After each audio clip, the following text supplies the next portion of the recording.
একটা মানুষের জীবন যেন এক বিশাল রাজ্য, আর সেই রাজ্যে সময়ের সাথে পাল্টে যায় শাসক, বদলে যায় চিন্তা, বদলে যায় দৃষ্টিভঙ্গি, কিন্তু বদলায় না একটা জিনিস, জীবনের মূল্য। আমরা যদি আমাদের পুরো জীবনটাকে ছোট ছোট পর্বে ভাগ করে বিশ্লেষণ করি, তাহলে স্পষ্টভাবে দেখা যায় 0 থেকে 20 বছর বয়স পর্যন্ত এই সময়টাতে রাজত্ব করে ইচ্ছা। যা ভালো লাগে তাই চাই, স্বপ্নের রঙগুলো কল্পনায় আঁকি।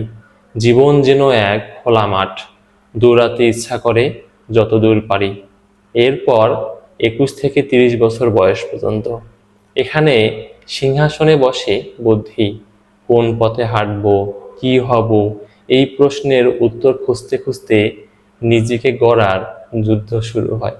এরপর 31 থেকে 40 বছর বয়স পর্যন্ত এখন রাজত্ব করে বিচার বিবেচনা। জীবন বাস্তব হয়ে ওঠে, পরিবার, দায়িত্ব, সম্পর্ক সবকিছুকে পরিপূর্ণভাবে বিচার করতে শিখি।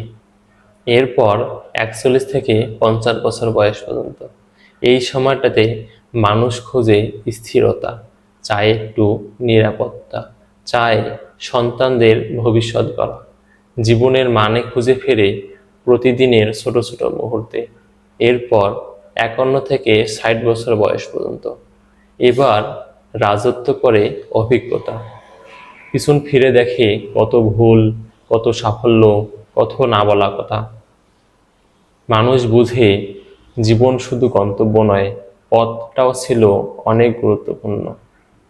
এরপর 61 থেকে 70 বছর বয়স পর্যন্ত এখন আসে বিরতির সময়, নিজেকে একটু সময় দেওয়া, নাতি নাতনিদের গল্প শোনা, আর মনে মনে বলা, যাক, জীবনটা অনেক ভালোভাবে কাটিয়ে দিলাম।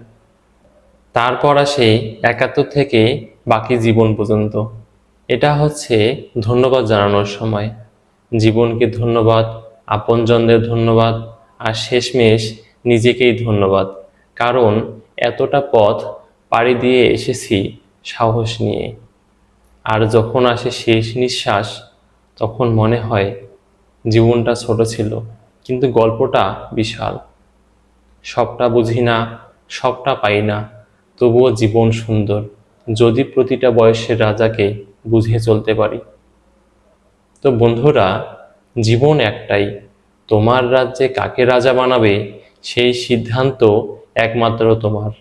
তাই শুরু করো আজই, কারণ সময় কারোর জন্য থেমে থাকে না, আর জীবনের গল্পটা লিখতে হয় জাগ্রত মন আর সাহসী হৃদয় নিয়ে। ধন্যবাদ সবাইকে।